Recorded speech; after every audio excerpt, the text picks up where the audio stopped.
Meus amigos, o final de Stranger Things esconde muito mais do que parece, cara, porque em entrevistas recentes, os irmãos Duffer revelaram que várias decisões cruciais foram tomadas às pressas, cenas importantes foram cortadas e personagens inteiros simplesmente ficaram sem explicação. Descobrimos que nada era tão planejado quanto os fãs imaginavam, né? O número das crianças foi aleatório, né? Pô, por que 12? Vecna não existia no início da série, a Kali pode ter criado uma ilusão final e até o destino da Eleven foi deixado propositalmente em aberto. Mas afinal, o que foi escolha criativa e o que foi improviso? Hoje a gente vai comentar sobre tudo isso, incluindo um detalhe muito sensacional sobre essas 12 crianças escolhidas pelo Vecna. É um detalhe que eu tô vendo poucas pessoas comentando e a gente vai falar aí no decorrer do vídeo. Hello my friends geek, na voz dos irmãos Duffer finalmente começaram a abrir o jogo, né? Em uma série de entrevistas, eles revelaram vários caminhos alternativos que haviam planejado pro final de Stranger Things. Eles explicaram decisões criativas controversas e tentaram responder perguntas que ficaram em aberto no último episódio. E eram muitas perguntas, né? Para muitos fãs, o encerramento da série parecia um queijo suíço, né? Cheio de buracos narrativos, onde mudanças importantes deveriam ter acontecido. E os próprios Duffers admitiram em vários momentos que certos detalhes simplesmente não receberam atenção, seja por falta de tempo, orçamento ou prioridade, mas ainda assim eles tentaram esclarecer alguns dos principais pontos da trama, né? Com resultados que variaram entre respostas úteis, respostas vagas e momentos involuntariamente engraçados, né? Cá entre nós, essas entrevistas dos Duffers me tiraram do sério de tanta raiva. Diferente da clássica resposta David Lynch, né, em que os criadores se recusam a explicar qualquer coisa, os Duffers resolveram falar, abriram a boca, né? E em alguns casos pareciam genuinamente confusos com as perguntas, como se certos detalhes nunca tivessem passado pela cabeça deles durante a escrita. E uma das maiores revelações envolve Will Byers, né? Porque no plano original, o Will teria um papel crucial no final, ajudando o Henry Creel a se voltar contra o Devorador de Mentes durante a batalha final. A ideia era dar ao Henry um momento à la Darth Vader em O Retorno de Jedi, né? Não exatamente uma redenção completa, mas um ato heróico final antes da morte. E o Henry sempre morreria, mas morreria como alguém que tentou fazer a coisa certa no último momento. E essa decisão foi descartada por um motivo simples: não havia espaço, cara. Segundo os Duffers, não dava para desenvolver um arco de redenção convincente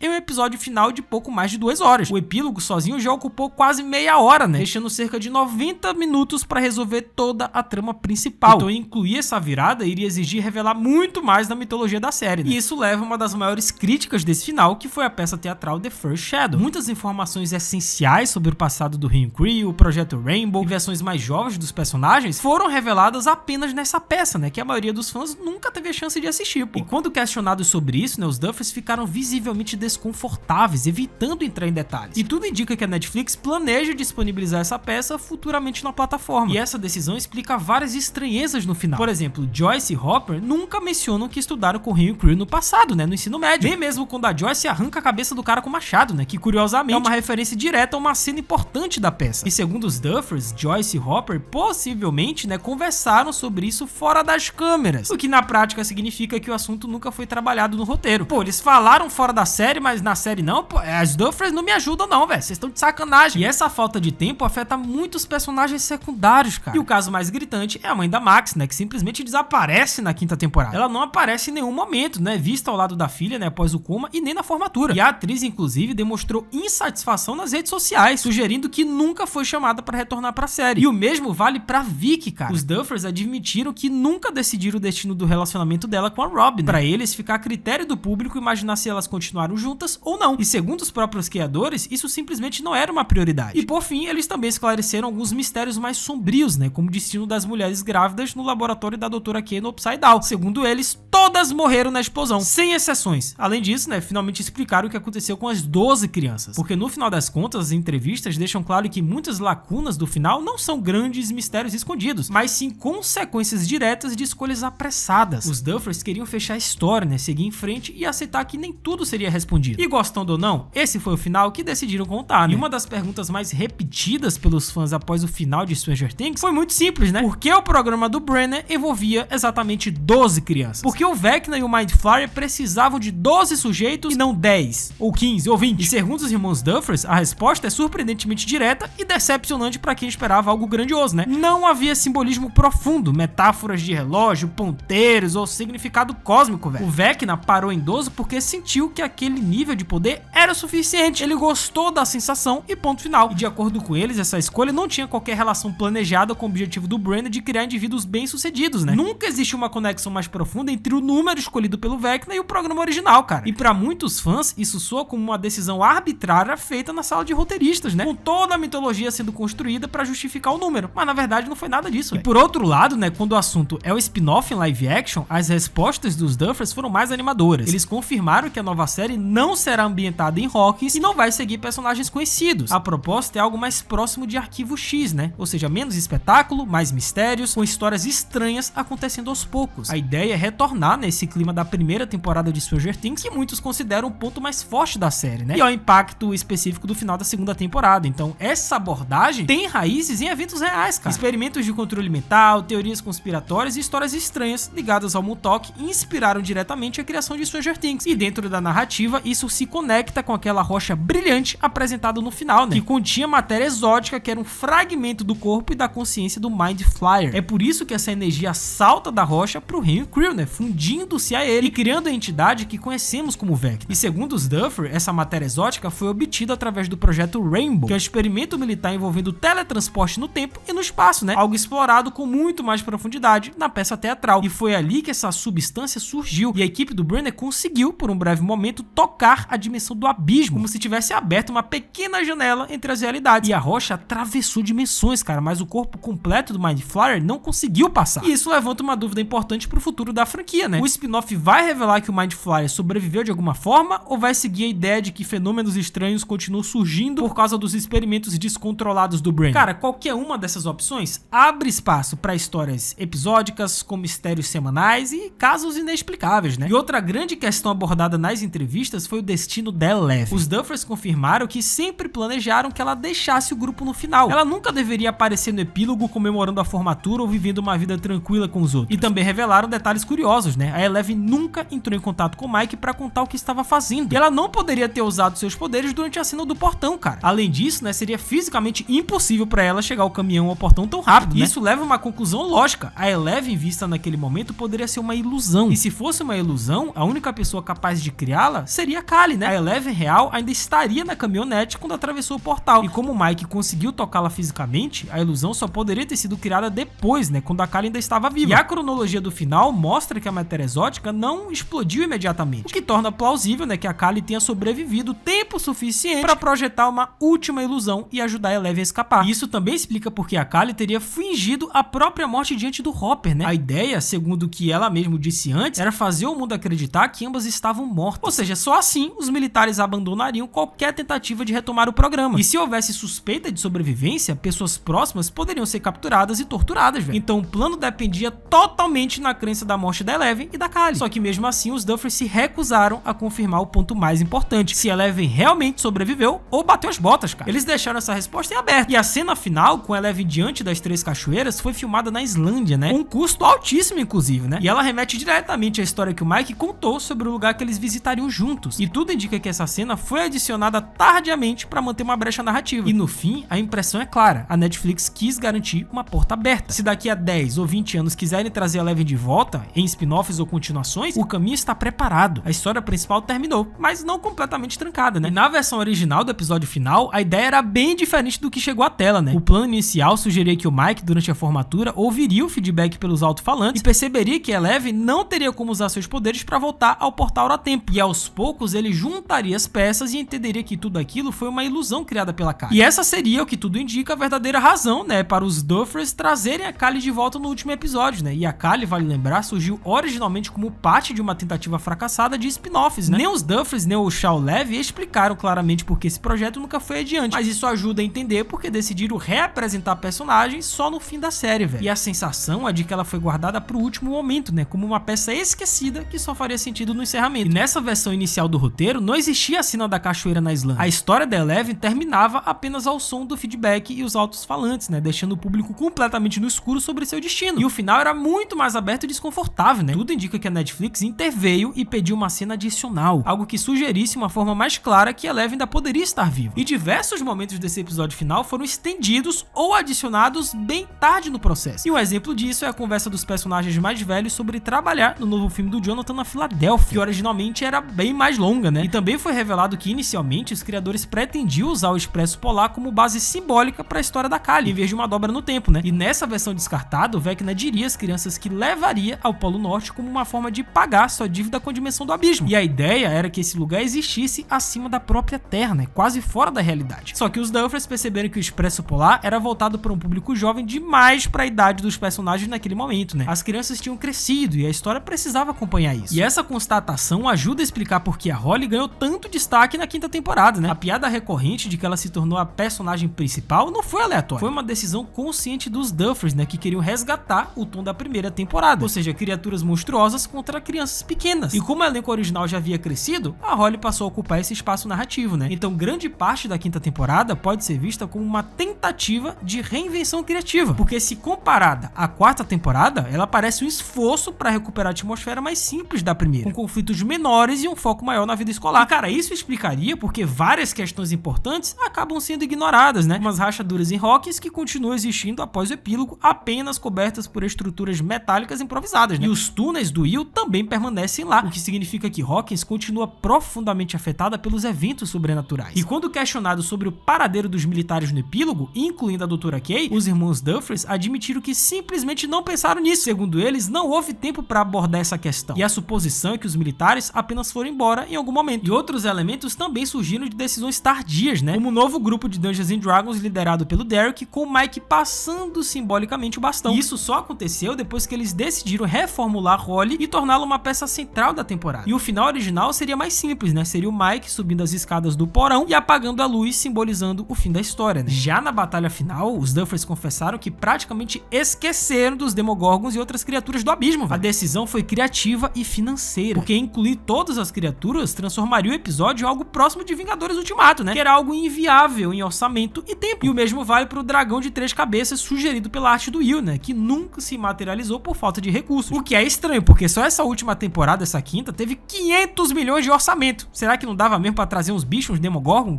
criaturas de 3 cabeças? Os Duffer's estão enrolando a gente. E no fim, velho, muitos momentos foram cortados ou reduzidos simplesmente porque o tempo, o dinheiro e o cronograma acabaram. E o resultado final reflete menos um grande plano oculto e mais uma série de escolhas feitas sob pressão para poder conseguir encerrar a história. E muitas das inconsistências do final da série não escondem grandes mistérios, mas sim decisões práticas tomadas ao longo da produção, né? Então algumas ideias foram descartadas ainda na revisão do roteiro, enquanto outras chegaram a ser filmadas, mas acabaram sendo bem reduzidas, né? E isso ajuda a explicar situações estranhas, né? Como o fato da Max ter perdido quase 2 anos de escola e ainda assim aparecer fisicamente bem no epílogo, né? Completamente recuperada após cerca de 18 meses, né? Quando ainda de forma realista, ela ainda estaria na fisioterapia. E originalmente os irmãos Duffer's planejavam dedicar muito mais tempo à história do Hank Creel, né? Explorando melhor seu passado e aprofundando personagens como a Patty Newbit, que é a irmã do Bob da segunda temporada. E a atriz que interpreta a Patty Newbit, né, na peça teatral The First Shadow, chegou a afirmar que teria um papel muito maior na quinta temporada. Só que essas ideias foram abandonadas por falta de tempo, né? E os criadores decidiram empurrar essas respostas para a peça teatral, que eventualmente deve chegar à Netflix, né? Então isso significa que para entender completamente a história do Hank Creel, a resposta oficial vai ser assistir a peça quando ela estiver disponível, né? O que é uma grande sacanagem. E algumas perguntas clássicas da série continuam sendo debatidas pelos fãs, né? E uma das maiores é quem abriu a porta do Will no primeiro episódio da primeira temporada, né? Os Duffer chegaram a dizer que foi o Vecna exercendo o controle limitado entre dimensões, semelhante ao que ele fez em temporadas posteriores. Só que a explicação mais honesta parece ser que na época das filmagens da primeira temporada, ele simplesmente não tinha uma resposta. A cena foi gravada, sem definição, e o assunto acabou esquecido, né? Isso fica ainda mais claro quando lembremos que o Vecna sequer existia como personagem naquele momento. Ele só foi concebido de verdade durante o desenvolvimento da terceira temporada e no início da quarta, quando os criadores decidiram que ele seria o grande vilão da série. E a partir daí foi necessário inserir retroativamente o personagem na história, né? Com novas cenas filmadas, né, para parecer que ele sempre esteve presente desde o início. E outro ponto que nunca foi bem explicado é o fato da Eleven reconhecer o Will na primeira temporada, né? Mesmo sem os dois terem interagido diretamente em cena. E esse detalhe nunca mais foi abordado porque, segundo ao que tudo indica, os Duffer simplesmente esqueceram da ideia. E ao longo da série, né, o Will e Eleven quase não compartilham tempo juntos. E esse possível vínculo inicial nunca foi desenvolvido. E quanto ao fato do Will não morrer, né, após a derrota do Vecna e do Mind Flayer, né, a razão é muito mais simples do que muitos fãs gostariam, porque os irmãos Duffers não queriam matar o personagem. Eles queriam vê-lo vivo no epílogo, seguindo em frente, em paz e com a sensação de que havia sobrevivido a tudo aquilo, né, pô? E em vários momentos das entrevistas, os Duffers basicamente admitiram que não tinham respostas elaboradas para muitas perguntas, pô. E a prioridade era encerrar a história dentro do tempo disponível. disponível. Então algumas coisas ficaram para interpretação do público, outras foram simplesmente deixadas de lado por falta de interesse ou de tempo, cara. Mas e aí, teve alguma outra ponta solta que essa quinta temporada não respondeu? Comenta aí embaixo que eu vou ler e responder todos os comentários. Deixem um like, se inscrevam no canal, façam tudo isso, que é nóis. É isso, até a próxima, valeu, falou e fui!